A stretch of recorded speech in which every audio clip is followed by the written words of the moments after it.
Chapter 41 श्रम कल्याण यानी कि लेबर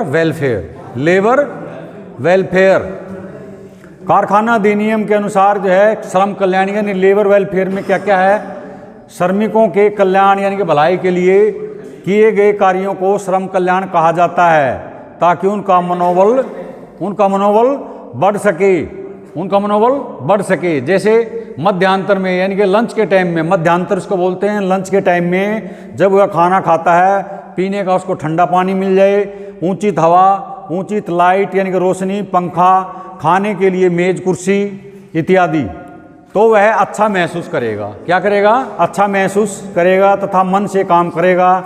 कारखाना अधिनियम 1948 में धारा 42 से 50 तक श्रम कल्याण से संबंधित हैं। 42 से 50 तक श्रम कल्याण से 42 क्या प्रावधान है? 42 में धारा में नहाने धोने की सुविधा कई कारखानों में दो शिफ्ट में कार्य करते हैं। नहाना चाहते हैं, कपड़े गंदे हो जाते हैं, कपड़ों को साफ करना चाहते हैं, कारखाने में पर्याप्त मात्रा में नहाने धोने की सुविधा होनी चाहिए। ये स्थान ऐसी जगह पर होंगे जहां पर हमारे श्रमिक आसानी से पहुंच सकें। धारा 43 बोलती है जिन कारखानों में श्रमिक कपड़े बदलते हों, यानी कि वहाँ पर जो है काम शुरू करने से पहले कपड़े बदलते हों, कपड़े बदलने के लिए जो है वहाँ पर आवश्यक व्यवस्था होनी चाहिए तथा गीले कपड़ों को सुखाने की व्यवस्था भी होनी चाहिए। धारा 44 क्या बोलती है? बैठने की सुविधा। जो श्रमिक ऐसा काम करते हैं, जो खड़े रहकर ही काम करते हैं, अपनी ड्यूटी के दौरान खड़े रहते हैं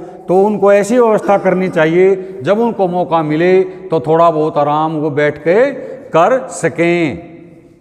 45 यानी कि धारा 45 प्राथमिक उपचार के उपकरण, फर्स्ट एड के लिए, फर्स्ट एड फैसिलिटी। प्राथमिक उपचार के उपकरण को रखने के लिए एक अलमारी होगी। अलमारी को ऐसी जगह पर रखा जाएगा जहां पर आसानी से पहुंचा जा सके। इन अलमारी की संख्या, ये जो अलमारी रखी जाएंगी, फर्स्ट एड बॉक्स जो रखे जाएंगे, 150 श्रमिकों पर होनी चाहिए। धारा 46 क्या बोलती है? जलपान गृह यानी कि कैंटीन। ऐसे कारखाने जहाँ 250 या अधिक श्रमिक काम करते हैं, वहाँ पर एक कैंटीन की व्यवस्था होगी। क्या होगी? कैंटीन की व्यवस्था होगी। श्रमिकों को उपलब्ध कराई जाने वाली खाद्य सामग्री यानी कि खाद्य सामग्री मतलब खाने पीने के जो पदार्थ हैं, खाने की जो सामग्री है उसकी शुद्धता एवं गुणवत्ता की भी जांच होगी। 47 धारा 47 क्या बोलती है? आराम कक्ष तथा भोजन कक्ष। आराम करने के लिए तथा भोजन करने के लिए एक अच्छी जगह की व्यवस्था की जाएगी। जहाँ 150 या अधिक श्रमिक हैं, वहाँ आराम कक्ष, भोजन कक्ष की व्यवस्था की जाएगी। 51 धारा 51 क्या बोलती है? साप्ताहिक कार्य घंटे, वीकली वर्किंग आवर्स। साप्ताहिक मतलब एक सप्ताह में हम उसको कितने घंटे काम ले सकते हैं? किसी भी श्रमिक से सप्ताह में 48 घंटे से अधिक काम नहीं लिया जा सकता। 48 घंटे से ज़्यादा उससे हम ड्यूटी नहीं ले सकते हैं। धारा 52 क्या बोलती है? साप्ताहिक अवकाश, वीकली हॉलीडे। श्रमिक को सप्ताह में एक दिन अवकाश भी दिया जाएगा। सप्ताह में एक दिन अवकाश मतलब छुट्टी देना जरूरी होता है। धारा 54 बोलती है दैनिक कार्य घंटे, वो थे वीकली थे। क्या थे वो? 51 में वीकली और 54 में क्या है? दैनिक कार्य घंटे। हर रोज के कार्य घंटे कितने होते हैं?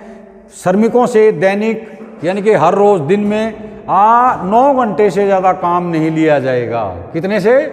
9 घंटे से। मुख्य निरीक्षक की अनुमति लेकर, फैक्ट्री के अंदर जैसे मैंने पढ़ाया ना, तो मैंने एक सेफ्टी कमेटी होती है, उनकी अनुमति लेकर, मुख्य निरीक्षक की अनुमति लेकर दैनिक कार्य के घंटे बढ़ाए जा सकते हैं। 1 घंटा या 2 घंटा। 9 घंटे से ज़्यादा हम नहीं ले सकते हैं, लेकिन अगर मुख्य निरीक्षक की अनुमति है, उसमें एक्सटेंशन लेना पड़ेगा, तो हम उसके जो है कार्य घंटे बढ़ा सकते हैं। धारा 60 क्या बोलती है? दोहरे रोजगार पर प्रतिबंध। दोहरे, जैसे एक फैक्ट्री में यहाँ काम कर रहा है, यहाँ ड्यूटी किया, फिर दूसरी फैक्ट्री में जाके भी काम कर रहा है, वो नहीं होगा। दोहरे रोजगार पर प्रतिबंध। किसी भी श्रमिक को एक दिन में ही, उसी दिन मतलब एक दिन में ही 2 कारखानों पर काम नहीं करने दिया जाएगा तथा ना ही अनुमति दी जाएगी। जैसे इस फैक्ट्री में काम कर गया सुबह, फिर शाम को उस फैक्ट्री में भी काम कर रहा है, डबल ड्यूटी इधर से उधर।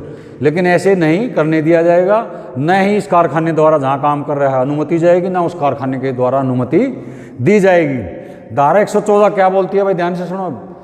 धारा 114 बोलती है, धारा 46 के तहत, धारा 46 के तहत, जो धारा 46 में मैंने बताया तुम्हारे को कैंटीन सुविधा वगैरह दी जाती है श्रमिक को, धारा 46 के तहत दी गई सुविधा यानी कि फैसिलिटी, दी गई इस फैसिलिटी का कोई शुल्क यानी कि कोई कर श्रमिक से नहीं लिया जाएगा, कोई भी पैसा उससे नहीं लिया जाएगा। जैसे कैंटीन सुविधा हमने दे रखी है, उसको मेटेरियल के पैसे लिए जाएंगे, खाने पीने की चीज़ों के ले सकते हो आप, लेकिन रेंट वगैरह या रहने सहने का कर रहा है, कपड़े धोने का कोई भी शुल्क उससे नहीं लिया जाएगा।